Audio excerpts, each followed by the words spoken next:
Hey everybody, we are talking all about being a podcast guest today. So some of you out there may have been invited to be on a podcast at some point. Others of you may be interested in being on a podcast, and so you're exploring the idea of reaching out to podcasts yourself to suggest that you come on the show. So I want to share with you 3 things that you must include in your podcast interview for it to be successful. I am coming to you with this information as a public relations expert. I coach my clients on their podcast interviews, their media interviews, and critique them to allow them to improve, to be able to facilitate their message and get across their points as succinctly as possible. But I'm also coming to you with this information because I have been a podcast host myself for almost 6 years. So I have interviewed hundreds of guests. I have been on podcasts myself. So these are really the 3 things you want to keep in mind when you are preparing for a podcast. And that statement in and of itself can be surprising for some people. It's funny to me to say that, but I've had people say like, oh, I should prepare before I go on a podcast. Yes, you should. So before I go into the 3 points, I really want to reiterate that with a podcast, unless it's a video podcast, you can have notes right in front of you. I do not want you to read from them, but they can be reference points for you as you are going through the questions. A lot of times, podcast hosts will give you the questions ahead of time, so you can map out what your answer would be and give yourself some bullet points so that you won't forget any of those. If it is a video interview, you can still have a reference sheet that you can glance at, but you won't be able to utilize it as much as if you aren't on camera.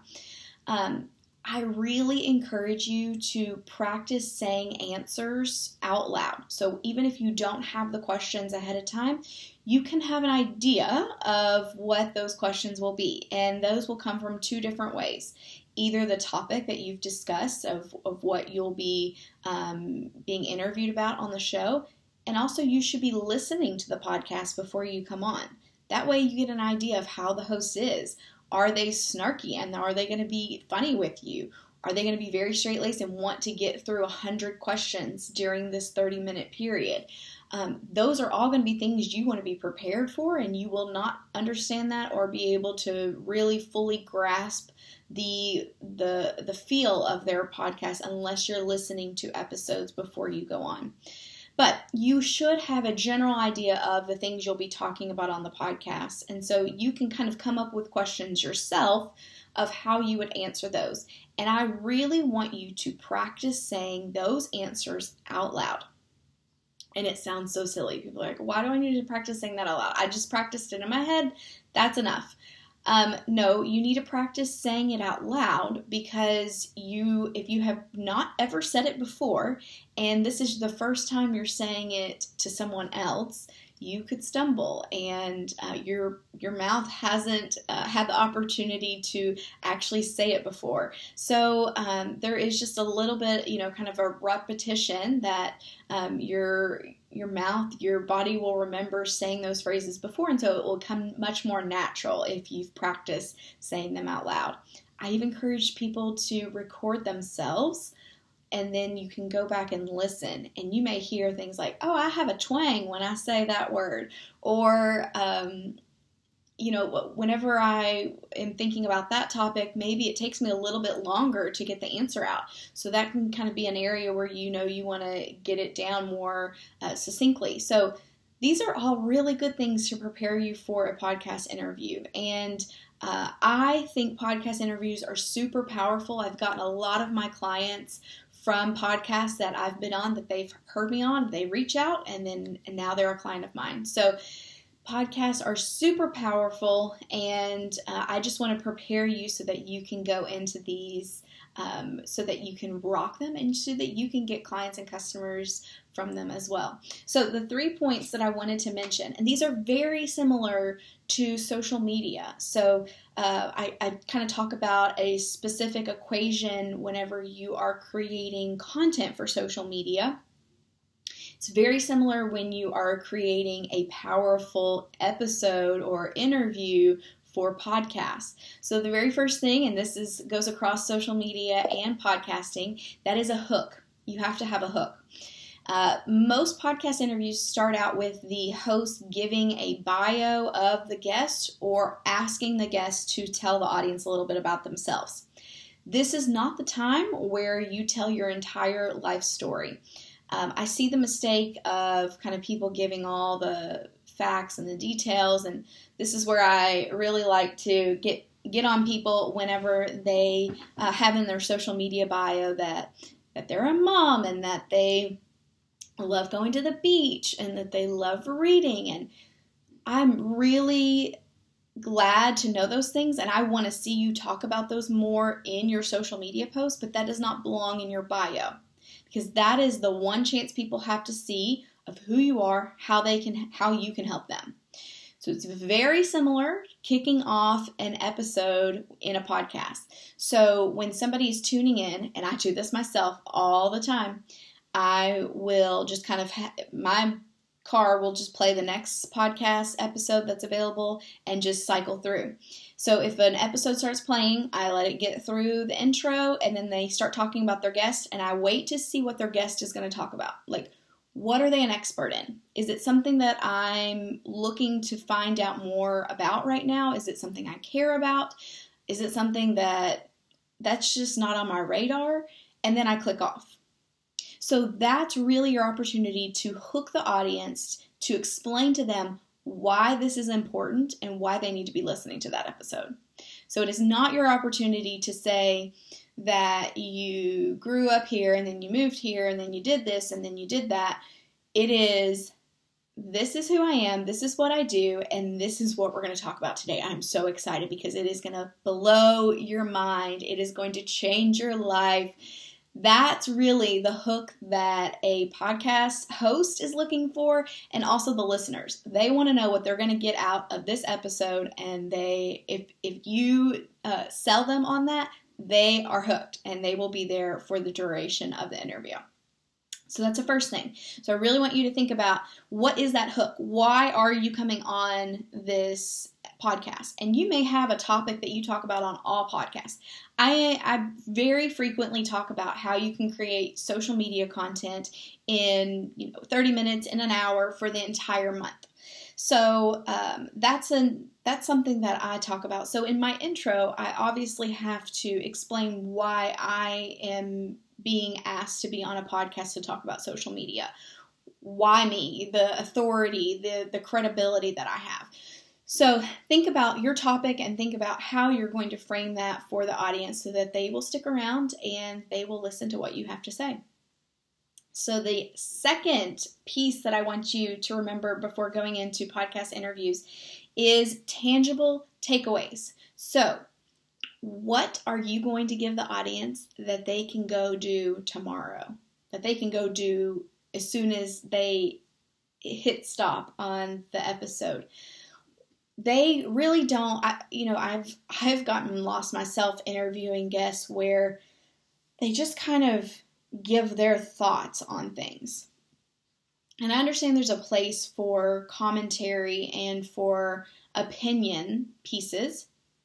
But with an interview, and you have audience that are listening for tangible takeaways, they are wanting to take action in their business. They're wanting to take action in their marriage, in their parenting, in their side hustle, in their craft. Whatever it is, they are wanting to get better. That podcasts are a form of professional development, whether we like it or not. There's plenty of entertainment podcasts that I listen to, and that is definitely to disconnect. But I think for the most part, a lot of us will be going on podcasts as a form of sharing knowledge, and that would be perceived by the audience as professional development. So I really want you to nail down what those 3-4 points are that you're going to highlight in the episode so that when the listener walks away, they feel like they got so much value out of that episode.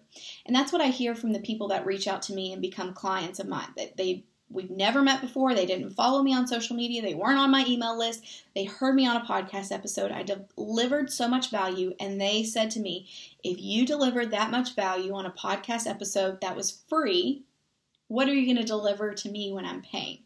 So it really sets the game high as far as allowing you to show the expertise that you have, and give it just so much juiciness that the listener just is craving more, and they either have to follow you on social media after that, they have to get on your email list, or they do reach out to you and say, I want to work with you. So those are the first two things I want you to think about. I want you to think about the hook, and I want you to think about those tangible takeaways. But the third and final thing that I want you to think about, this is the most important, is your call to action. I had a call just the other day where somebody was looking for a publicist for to get podcast interviews and to get more media hits. And I kept digging because I never really saw what they were selling. It truly, to me, came across as if they were just looking for publicity for the sake of it, which, don't get me wrong, if there are people out there that want that, and I can deliver on that. But I really like when there is a call to action for the listeners, because there are so many listeners that are captivated by your story or your interview, and they say, yeah, I need more. What's the next step? I'm piped and ready. I want to take action. And in that case, are you sending them to a freebie? Are you sending them to a low ticket offer that you have? Are you sending them to apply for a course that you have, or apply for a group coaching program? Are you sending them to schedule a call with you? There's lots of action that you can encourage. We just need to make sure that the audience that we are talking to aligns with whatever that action is. So having a good call to action really gives you a return on investment when it comes to why you're doing these podcast interviews in the first place.